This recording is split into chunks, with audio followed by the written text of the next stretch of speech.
Assalamualaikum warahmatullahi wabarakatuh. Halo para rovers and haters dimanapun Anda berada, baik yang ada di alam nyata maupun yang ada di alam gaib. Apa kabarnya? Salam cerdas bersupranatural. Ingat, dimanapun Anda membeli azimatnya, Mbak Wira sediakan edukasinya, dan edukasi ini gratis. Oleh karenanya tetap dukung channel Mbak Wira dengan klik tombol subscribe, like, dan komen, karena semua itu membuat Mbak Wira bersemangat untuk terus berbagi dan memberikan edukasi. Oke, kali ini kita ada sebuah benda dari klien nomor 4169 ya, Mbak Wira ulangi, ada sebuah benda dari klien nomor 4169 yang mana menurut penuturan beliau ini adalah demon dari portal Asmode ya. Nah, ini perlu Mbak Wira sampaikan ya, ada beberapa hal. Yang pertama yaitu Mbak Wira tidak tahu cincin ini belinya di mana, harganya berapa, ataupun praktisi yang meritual siapa. Mbak Wira tidak ingin bertanya, tidak mau bertanya, tidak ingin tahu, tidak mau tahu, dan tidak perlu tahu agar hasil terawang itu tetap objektif ya, tanpa dipengaruhi oleh Mbak Wira tahu siapa pembuatnya. Itu yang pertama. Yang kedua, Mbak Wira tidak pernah jualan demon apapun alasannya. Pernah dulu waktu masih belum ya sepaham sekarang, pernah membuat portal-portal demon ya, dan itu masih bisa dicek ya jejaknya di Instagram jejak mistis ataupun Mbak Wira. Pernah memang dulu, tapi sekarang sudah tidak pernah. Kenapa? Karena banyaknya dampak negatif dari orang-orang yang gemar bermain demon dan mereka tidak tahu apa yang sedang dimainkan. Oleh karenanya, kalau yang berbau-bau demon ini, Mbak Wira tidak pernah membuatnya kembali, ya, gitu. Kemudian yang ketiga adalah Mbak Wira tidak berjualan cincin, juga tidak berjualan demon. Oleh karenanya, apapun hasil terawangan dari klien nomor 4169 kali ini tidak ada unsur ingin menjatuhkan, menjelekkan, ataupun unsur negatif-negatif lainnya karena adanya persaingan usaha. Nggak ada. Karena Mbak Wira toh tidak jualan cincin dan Mbak Wira juga tidak jualan demon, gitu ya. Sebenarnya bukan hak Mbak Wira untuk mengingatkan Anda, bukan ya, bukan haknya Mbak Wira. Kenapa? Karena Anda sudah dewasa dan pilihan apapun yang Anda pilih, Mbak Wira menganggap Anda sudah paham konsekuensinya, Anda sudah paham risikonya, sehingga Mbak Wira tidak punya hak, tidak boleh berkomentar negatif terhadap apapun yang menjadi pilihan Anda. Ya, cuman di sini Mbak Wira menganggap Anda sebagai teman, sehingga Mbak Wira perlu sampaikan bahwa hati-hati ketika Anda bermain demon ya, bukan berarti nggak boleh, tapi hati-hati ketika Anda bermain demon semacam itu.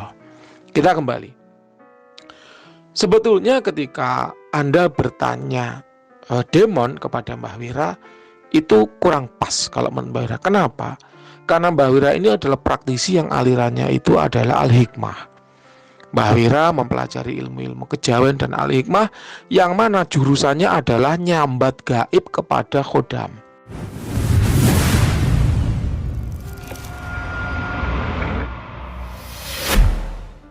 Ya, nyambat gaibnya kepada khodam. Kemudian dalam urusan ilmu-ilmu al-hikmah itu ada lagi golongan ruhaniyah dan juga golongan bangsa aun, bangsa penolong. Nah, kalau arahnya ke sana Mbak Wira paham. Ya setidak-tidaknya lebih paham lah gitu ya. Tapi kalau arahnya ke demon ini Mbak Wira takut. Terus terang, kenapa? Karena ketika nanti Mbak Wira membahas demon lalu keliru, maka informasi ini bisa menyesatkan berapa ratus orang gitu. Ya, berapa ratus orang.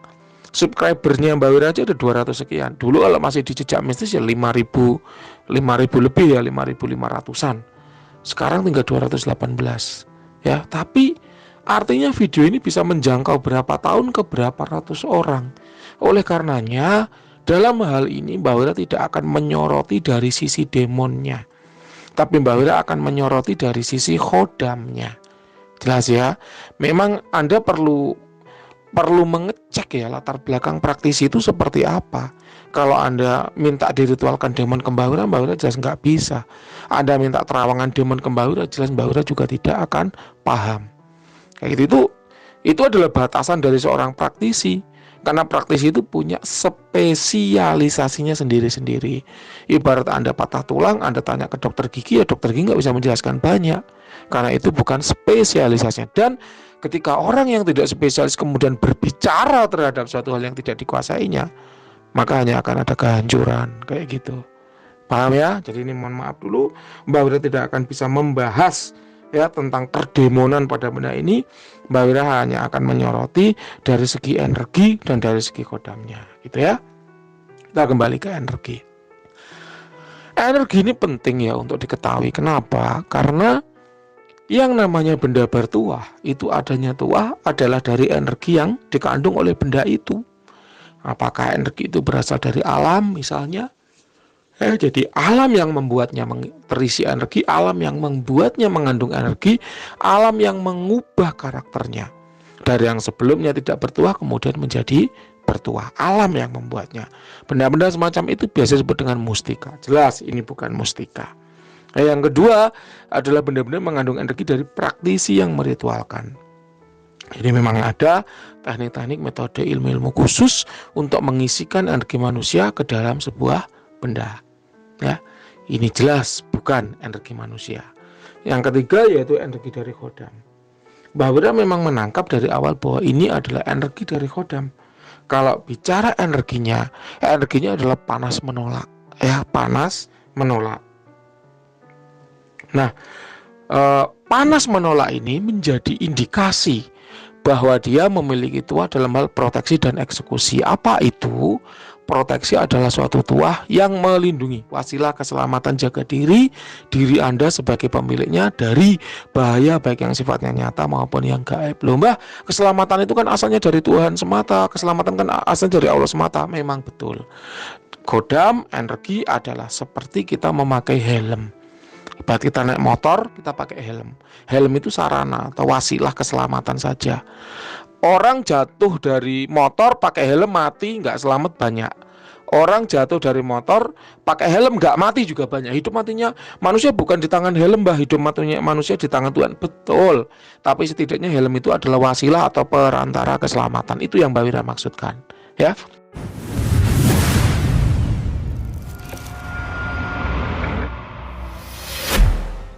Orang sakit batuk lalu minum obat laserin, fix inhaler, fix formula dan sebagainya. Lalu sembuh. Kesembuhan itu asalnya dari Tuhan, betul. Tapi obat itu adalah wasilah atau perantara dalam menjemput kesembuhan itu, gitu ya. Benar-benar seperti sama. Wasilah keselamatan dan jaga diri ada suatu wasilah yang karena olah energinya gitu kan, dia akan mempertebal energi dari penggunanya sehingga auranya menjadi tebal, sehingga kalau ada serangan energi ataupun jin negatif, energi atau jin negatif tidak mengenai dirinya. Seandainya itu serangan benda tajam, maka benda tajam itu terhalang oleh lapisan energi yang menyelimuti kulitnya sehingga tidak langsung bersentuhan dengan si kulit. Ya gitu loh ya.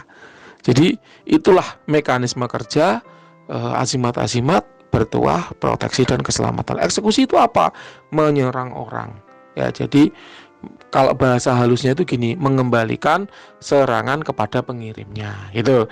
Tapi kalau karakter-karakter demon seperti ini ya nggak usah diserang orang, dia menyerang secara aktif pun bisa. Ya namanya juga demon ya. Kita lanjut.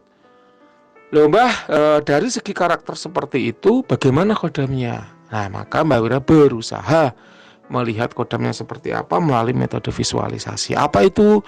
Yaitu suatu metode yang digunakan untuk menangkap tanda-tanda visual pada suatu benda bertuah. Di sini Mbak Wira tadi sudah menyampaikan bahwa Mbak Wira melihat ada sosok kakek tua berambut merah ya. Ingat ketika Mbak Wira melihat sosok, melihat wujud, itu hanya perlambang saja dari karakter energi yang dia miliki. Ya, jadi bukan kita bicara wujud secara kaku, bukan bicara wujud secara pakem, melainkan kita bicara karakter dari energinya. Dan sebetulnya ya benar-benar aja. Demon itu seringkali kalau di terawang itu unsurnya api, elemennya api, yang kelihatan hanyalah api. Di sini Mbak Wira melihat adalah kakek tua berambut merah. Rambut merah ini adalah auranya, aura api. Ya sebetulnya nyerempet-nyerempet aja kalau kita sambungkan dengan demon. Tapi di sini Mbak Wira tidak ingin mengupas demonnya, Mbak Wira ingin berbicara kodamnya saja. Jadi ketika seorang praktisi itu ritual, walaupun niat dia memasukkan demon, gitu ya, membuat portal kepada demon, tentu akan ada jin-jin yang ikut ditundukkan di dalamnya, entah sebagai penjaga portalnya kah, entah memang tidak sengaja masuk kah, atau apa, pasti akan ada seperti itu. Nah, Mbak Wira ingin membahas kedudukan si kodam ini dalam portal ini seperti apa. Mbak Wira kurang paham. Apakah dia penjaga portalnya, apakah dia kodam yang ikut terisi ke dalam benda ini. Yang jelas kalau dari karakter yang dia miliki itu menggambarkan tuah dari benda ini, kayak gitu ya. Silahkan Anda boleh dengarkan apapun kata pembuatnya, apapun kata peritualnya, silahkan, karena Mbah Wira juga tidak expert dalam hal demon mendemon ya.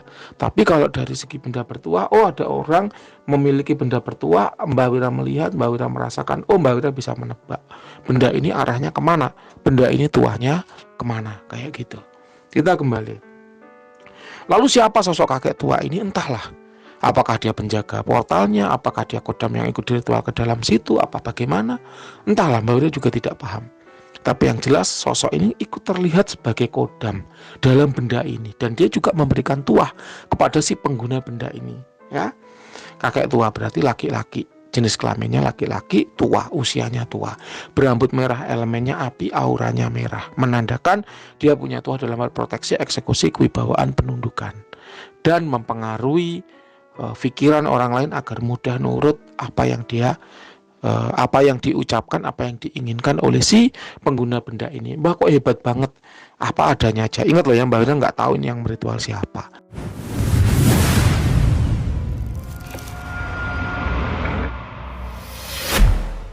Dan sebetulnya kalau Anda tanya Mbak Wira, gimana Mbah mainan demon itu, ya lebih baik mainan yang lain lah daripada mainan demon, kayak gitu ya.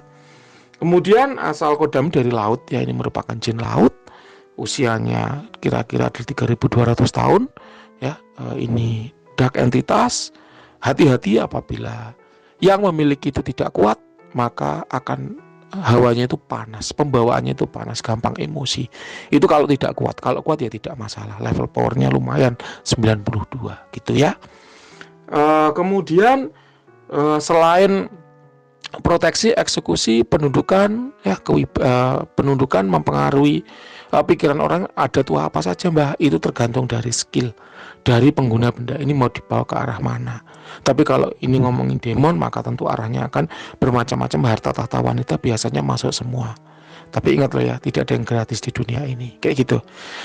Sebelum Anda, Mbah Wira telah melakukan terawangan juga kepada seseorang ya. Mungkin videonya akan diupload besok oleh admin, tapi nanti Anda bisa mendengarkan. Judulnya adalah seberapa kencang tuah, seberapa banyak tuah itu bergantung dari IQ dan kreativitas dari si pengguna benda bertuah itu. Nanti Anda boleh ikut mendengarkan, Anda boleh ikut menyimak bahwa memang tuah itu sebetulnya bisa dibawa ke arah manapun, tergantung bagaimana kita men-setting dan mengoperasionalkannya, kayak gitu. Kita kembali. Apakah benda ini memberikan dampak negatif? Jelas iya ya. Hati-hati apabila tidak kuat, bisa saja Anda yang disetir oleh si kodam, bukan kodam yang disetir oleh Anda. Tapi itu dalam jangka panjang, dan warning tidak harus selalu terjadi. Warning, peringatan tidak harus selalu kejadian. Seperti hati-hati jalan religion rawan kecelakaan, belum tentu harus kecelakaan kan. Boleh jadi peringatan itu diberikan karena memang orang tahu bahwa oh iya di sini tikungan tajam, sering licin aspalnya sehingga rawan terjadi kecelakaan, maka berhati-hatilah, kayak gitu. Jadi peringatan bukan sebagai sesuatu yang harus ditakuti, tapi hanya sebagai sesuatu yang harus diingat dan diwaspadai, kayak gitu aja ya. Kemudian untuk tuahnya menurut Mbak Wira udah jalan, walaupun bisa ditingkatkan lagi, bisa dimaksimalkan lagi, bergantung Anda mengeksplornya. Kemudian kalau untuk perawatan silahkan ikuti saja apa kata penjualnya, karena dalam dunia perdemonan Mbak Wira benar-benar awam. Tapi kalau untuk kodamnya sendiri ya, ini Mbak Wira sempat mengira ini adalah ras omyang karena memang kepanasan dari energi. Jadi energinya itu panas ya, karakternya itu panas. Karena kalau demon udah pasti panas lah ya. Ya karena sifatnya yang seperti itu, elemennya api, maka biasanya mereka gemar dengan asap-asapan. Jadi bukan minyak-minyakan, tapi asap-asapan. Dupa ya, buhur, kemenyan yang dibakar, lalu benda ini ditaruh di dekat asapnya ya. Enggak harus selalu diasap, kalau diasap biasanya rusak bendanya, eman-eman atau sayang ya. Taruh aja di dekatnya, selesai, kayak gitu. Itu perawatannya. Oke. Itu sekiranya yang bisa Mbak Wira sampaikan dari benda milik Anda, silahkan. Kalau ada yang kurang jelas ya boleh ditanyakan. Nanti apapun yang Anda tanyakan akan Mbak Wira ikutkan di dalam videonya. Apapun yang Anda tanggapi, apapun tanggapan Anda akan Mbak Wira screenshot dan ikutkan dalam videonya supaya orang tahu bahwa oh iya, Mbak Wira ada keterbatasan juga kok. Mbak Wira bukanlah seorang praktisi yang menguasai segala hal, ada juga kekurangannya, dan seperti itulah tanggapan Anda sebagai orang yang menggunakan jasa Mbak Wira. Terima kasih, selamat malam.